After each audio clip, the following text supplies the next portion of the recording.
जो महापुरुषों ने, सब संतों ने फरमाया, चाहे वो किसी भी देश में आए,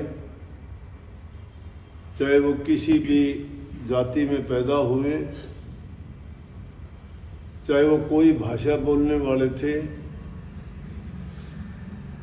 उन्होंने सब ने यही आवाज़ दी दुनिया के भटके हुए लोगों को कि अपनी आदत को बदलो।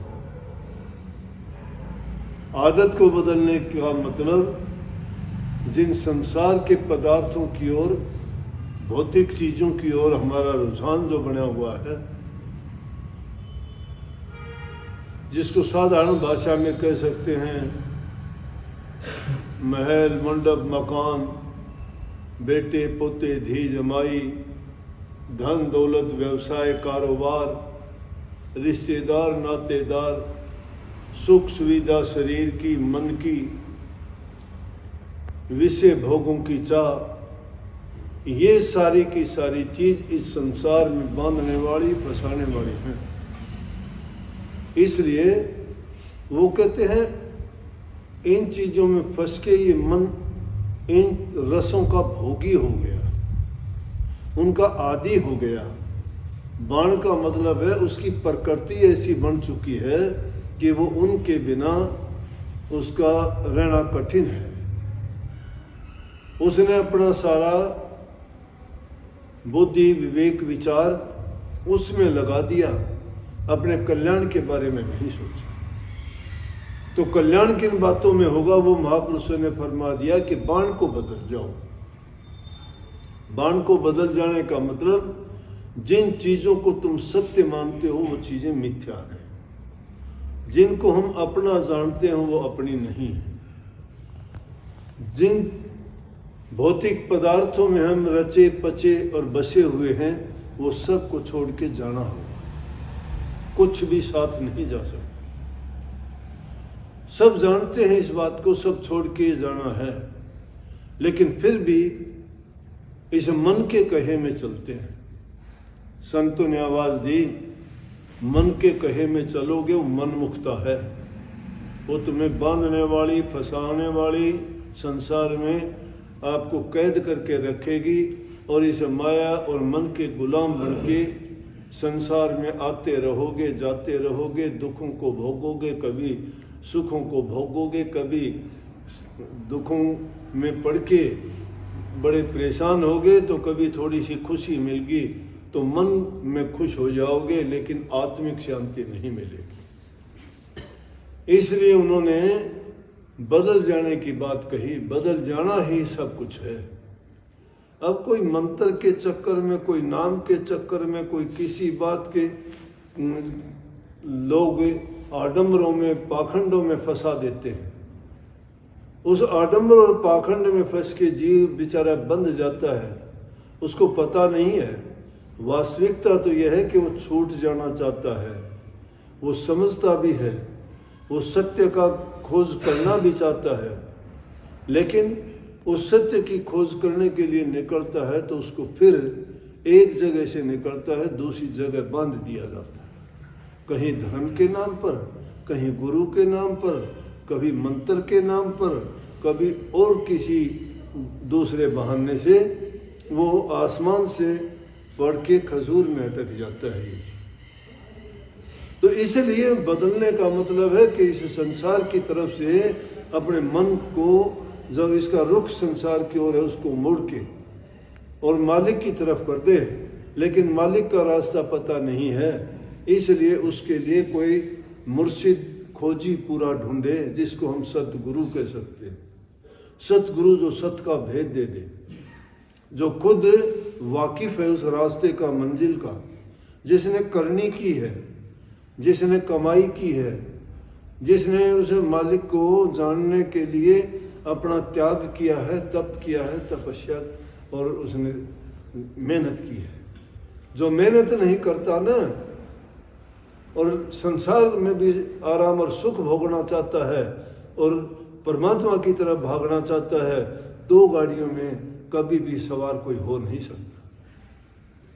संतों ने सीधा मार्ग तो बता दिया, सरल भी बता दिया, लेकिन उन्होंने ये नहीं कहा कि तुम उसको छोड़ दो। वो कहते हैं कि जिम्मेवारियों को तो पूरा करो, लेकिन वो चीज़ें प्रभु की भक्ति में रास्ता रोकने वाली नहीं बननी चाहिए।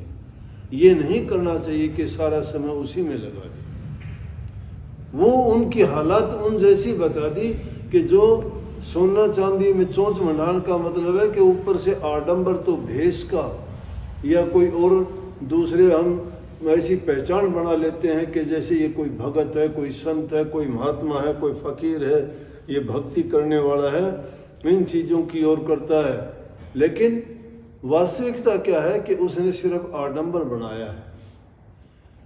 जिस प्रकार से कौवा सोने चांदी की चोंच मंडाकर हंस की चाल चलने लग जाए तो हंस नहीं बन जाता। इस बात का यही अर्थ है कि सोना चांदी चोंच मंडाई चला हंस की लार, लेकिन आदत उसकी जो है वो काग वाली ही है। भेष बदल लिया, ऊपर का आडंबर उसने बदल दिया, लेकिन अंदर की वृत्ति नहीं बदली उसकी। अंदर की वृत्तियां जब नहीं बदलती हैं तो उसमें बदलाव कहाँ आया? वो उस रास्ते की ओर नहीं चला। रास्ता वही है, उद्देश्य उसका वही है, दिखावा लोगों के लिए उसने बना लिया। बाणा पैर है शेर का और चले भेड़ की चाल, बोली बोले श्याल की कुत्ते लेना पाड़।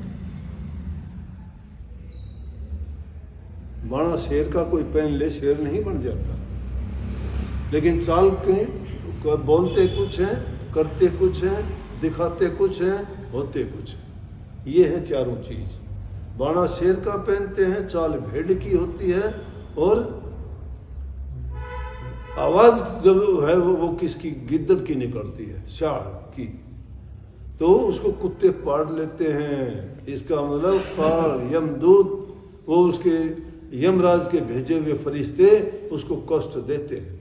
इसलिए कही है कि बाणा बदलो, बाणा ना बदलो, बाण बदलो।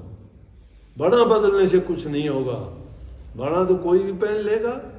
अरे बाणा तो रावण ने भी बदला था, बाणा बदला, बाण नहीं बदली उसने। बाणा महात्मा का बनाया, लेकिन क्या किया? ठगी की माता सीता के साथ। बाण नहीं बदली। बाण तो महात्मा बुद्ध ने बदली थी। राजा का भेष उतार के महात्मा का भेष किया, मुड़ के घर नहीं देखा। वो बाणा बदलना था। कितने ऐसे थे? बलख बुखारा के बादशाह ने बदली बाण, तो राजपाट को ठोकर मार दी। और बाणा जब उसने बदला तो सब चाह गई, चिंता मिटी, मनवा बेपरवाह, जिसको कुछ होना चाहिए वो शाहन के साथ, वो शहंशाहों के शहंशाह बन गए।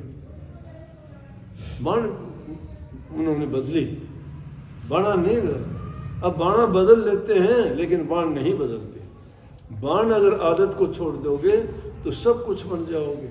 आगे क्या कही है कि अगर आदमी चंदन जैसे है जिसमें खुशबू है, उसको चूर चूर भी कर डालोगे तो भी उसमें खुशबू रहेगी, खुशबू आएगी उसमें।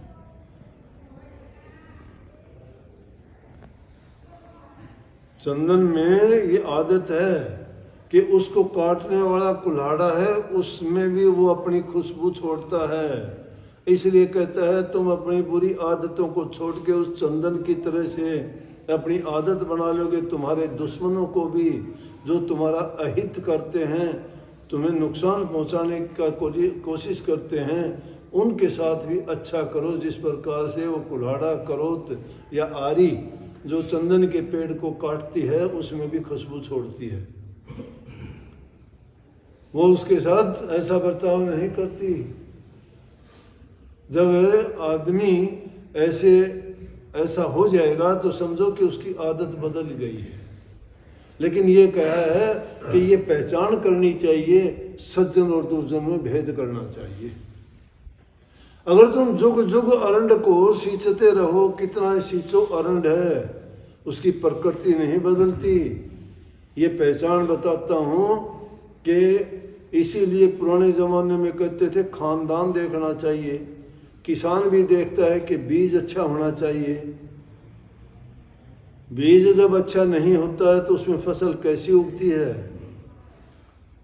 खानदान अगर देखते हो अच्छा खानदान है, इज्जतदार हैं, जिनका पारिवारिक बैकग्राउंड अच्छी रही है, जिनके माता पिताओं ने अच्छे काम किए हैं, तो संतान भी अच्छी होगी। किसी कारणवश वो रास्ते से भटक जाती है, समय जब मिलता है महापुरुषों का संग करता है तो उनकी बाण बदलते देर नहीं लगती। लेकिन काफ़ी चीज़ होती हैं, किसी का कोई डाकू है, कोई ठग है, कोई लुटेरा है, किसी ने किसी को धोखा दिया है, किसी ने भ्रष्ट तरीके से कमाई की है और वो अपनी संतान को खिलाता है, और उसकी वो संतान कैसी होगी? वो संतान कभी अच्छी नहीं हो सकती। उससे ये आशा नहीं रखना कि वो तुम्हें धोखा नहीं देगी। वक्त आने पर वो उसी प्रकार धोखा दे देगी जिस प्रकार से खूंखार जानवर को पालने वाले होते हैं ना, उनको रखते हैं, उनका कहा मानते हैं, लेकिन जब उनका जातीय गुण उभरता है उनमें, तो उस मालिक को ये वो मार, उस पर ही अटैक करके उसको मार दे और चीर फाड़ डालते हैं। इसीलिए कही है कि जुग जुग रंड को तुम सींचते रहो, अनार नहीं लगते, आम नहीं लगते, उसको तो वही लगेंगे जो उसको जैसा बीज है। तो ऐसे लोगों पर विश्वास करना, वो कहते हैं हमारी गलती है।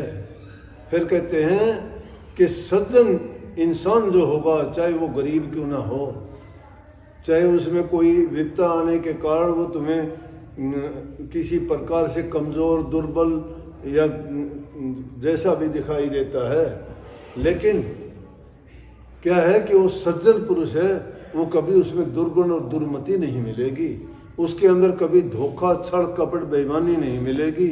उसके साथ अगर तुम्हारा दोस्ती है, मित्रता है, तुम्हारा संबंध है, या उस पर तुम विश्वास अंधे होके कर लेना, कभी धोखा नहीं खाओगे। लेकिन अगर किसी दुष्ट आदमी से, उस दुष्ट आदमी की प्रकृति नहीं बदलती, वो तो ऐसा है, उसके तो बोलना क्या, देखने में भी आपको नुकसान होगा।